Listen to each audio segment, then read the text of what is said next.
Kahon-kahong smuggled na sigarilyo na pinasisira ng Bureau of Customs, ibinebenta umano ng kinontratang kumpanya ng ahensya. Yan ang tinutukan ni John Consulta. Nang maisakay na ang mga kahon na ibinenta sa NBI undercover agent, Asan po? Sa NBI kami. Na-arresto ka namin sa violation ng Anti-Agricultural Economic Sabotage Act. inaresto na ng NBI STF ang dalawang dinatnang empleyado ng isang disposal facility sa Capas, Tarlac. Ang dahilan, iligal na pagbebenta ng kahong-kahong mga sigarilyo imbis na sirain gaya ng nakasaad sa kontrata nila at ng Bureau of Customs. Inalok ng kumpanya sa mga nagpanggap na buyer ang mga kahon ng sigarilyo na nagkakahalaga ng 250 million pesos. Nagkunda kami ng surveillance. Anong positive, eto na, naghanda kami ng 17.5 million na budol money. Punta kami dito with trucks, walangan tax, excise tax and surcharge taxes. Ang nawawala sa gobyerno, 150 million. Dito, itong nahuli natin na ito. Ayon sa NBI Special Task Force, online ang naging alukan para sa ilan sa mga smuggled na sigarilyo na ito na dapat ay for disposal na.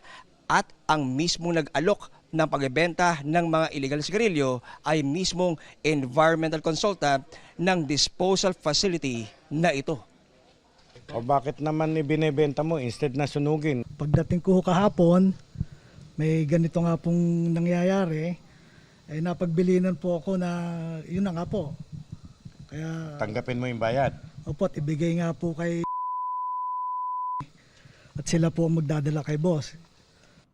Ang kasong kakaharapin ng mga nahuli. RA 12022 yung ating bagong anti-smuggling Economic Sabotage Act. John. At the same time, tinitingnan namin yung angulo ng yung Commerce Act. Para sa GMA Integrated News, John Consulta, nakatutok 24 oras. Arestado ang isang mister sa Rizal matapos niya umunong saksakin ang lalaking naghatid sa kanyang misis. Nakatutok si Bea Pinlac. Tanong po, ano ba nangyari? Ano ba nangyari? Nagkasagutan na ng mga mister eh. Oh, bakit sinaksak mo? Hindi sir, paano sa nangyari ng ganun sir? Nasa ospital yung tawa. Sir, paano nangyari ng ganun sir? Nakipagsagutan sa pulis ang 26 anyos na lalaking ito nang arestuhin siya sa labas ng bahay nila sa barangay San Isidro, Rodriguez, Rizal, Huwebes ng gabi. Ang lalaki, sinaksak umano ang lalaking naghatid. Okay, ayon dun sa witness natin to, hinatid ng victim yung asawa ng suspect doon sa tapat ng bahay nila nakamotor. And then lumabas nga itong suspect natin at nagkaroon sila ng pagtatalo. Dahil nga silos ang pinagmulan nito. Sa gitna ng kanilang pagtatalo, bumunot na raw ng patalim ang suspect. Kinumpronta at hindi nagustuhan yung sagot ng biktima natin. Kaya sinaksak siya ng suspect natin. Inundayan ng 2 saksak itong biktima at may 2 tama sa dibdib. Agad dinala ang biktima sa ospital. Inaresto naman ang suspect na ayon sa pulisya ay tinuro mismo ng ilang saksi. Tatlong witness kapatid. Nagkasano raw ko yung sinaksak mo. Ano bang dahilan? Patuloy pa ang paghahanap ng mga otoridad sa patalim na ginamit sa krimen. Nakapasok kasi kaagad itong suspect doon sa loob ng bahay nila at itago nga. So hinalughog natin to nung naaresto natin. Subalit ay hindi natin nakuha. Sinubukan namin kuhanin ang panig ng suspect na ayon sa pulisya ay isang security guard. Wala akong masasagot dyan, wala akong mabibigay na komento dyan ma'am, pasensya na po kayo. Posibleng maharap sa reklamong frustrated homicide ang suspect na nakakulong na sa custodial facility ng Rodriguez Municipal Police. Patuloy naman na inoobserbahan sa ospital ang lagay ng biktima. Para sa GMA Integrated News, Bea Pinlac, nakatutok 24 oras.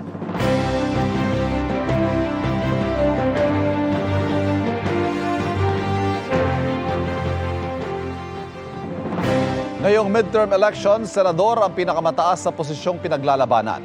Sa Pilipinas, alinsunod sa 1987 Constitution, 24 ang bumubuo sa Senado na siyang mataas sa kapulungan ng Kongreso. 6 na taon ang kanilang panunungkulan at maaaring maupo ng hanggang 2 magkasunod na termino. 12 o kalahati sa kanila ang binoboto tuwing ikatlong taon o yung midterm.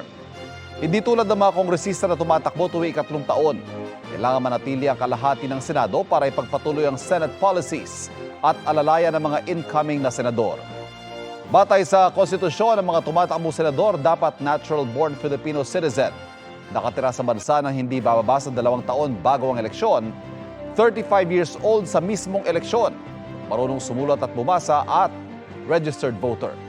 Bukod sa paggawa o pag-amyenda ng mga batas, nasa mandato ng mga senador ang deklarasyon ng digmaan o state of war, pagpapalawig o pagbawi sa martial law declaration ng Pangulo o pagsuspinde sa writ of habeas corpus, pagratipika ng mga treaty o international agreement, pag-convene bilang impeachment court at pagsala sa mga itinatalaga ng Pangulo bilang Commission on Appointments.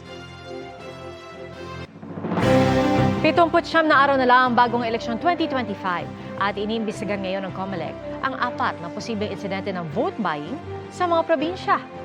Nakatutok si Sandra Aguinaldo.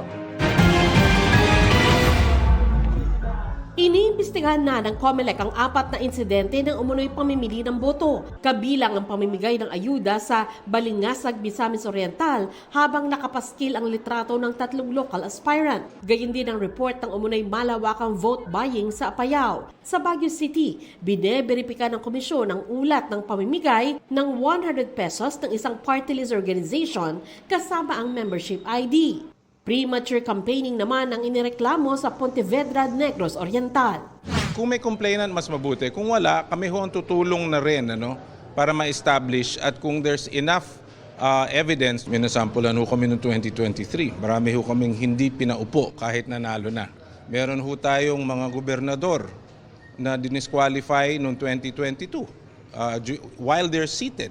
May sasample lang kami niyan.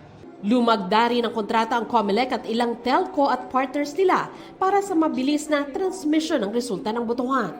Ayon sa COMELEC, 7 p.m. yan sisimulan. 8:30 p.m. inaasahang magkakaalaman ng resulta kung walang mararanasang aberya. Estimate namin, matatransmit ang lahat using the technology na meron yung mga telco natin, kasama yung Starlink, ng hanggang 8:30 ng gabi. Lahat-lahat. Para lang, pero unofficial yon. Partial but unofficial. At ibig sabihin, pag na-transmit yun, Ma'am Sandra, alam na kaagad ng mga watchers, ng mga lawyers, ano ang ini-expect nila na na-transmit dahil may kopya na sila ng election returns. May ibinida rin ang joint venture na mga kasiwa sa transmission. Coming from one machine will only take a minute to transmit. So if all of these SIMs that we engaged or we got from our providers would transmit as expected, then in a few minutes, all results will be in the servers, in the data centers where our servers are. Nakipagkasundo rin ng COMELEC sa ilang malalaking mall companies. 42 branch nila ang lalagyan ng voting precinct para mapaluwag ang siksikan sa mga presinto sa mga paaralan.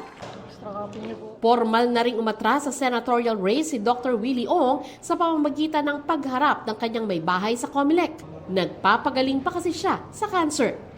Kaugnay naman sa parliamentary elections sa Bangsamoro Autonomous Region in Muslim Mindanao, sinabi ni Garcia na napirmahan na ng Pangulo ang batas para sa postponement nito. Ipinakita pa niya ang pirmadong kopya ng Republic Act 12123. Sa inyong kaalaman, I was informed by Malacanang earlier that the President already signed the bill postponing the Bangsamoro parliamentary elections from May to October 13. Hinihingan pa natin ang reaksyon ng palasyo tungkol dito. Pero sabi ni Garcia, paghahandaan nila ito ng husto sa kabila ng maikling panahon. Para sa GMA Integrated News, Sandra Aguinaldo, Nakatutok, 24 Oras.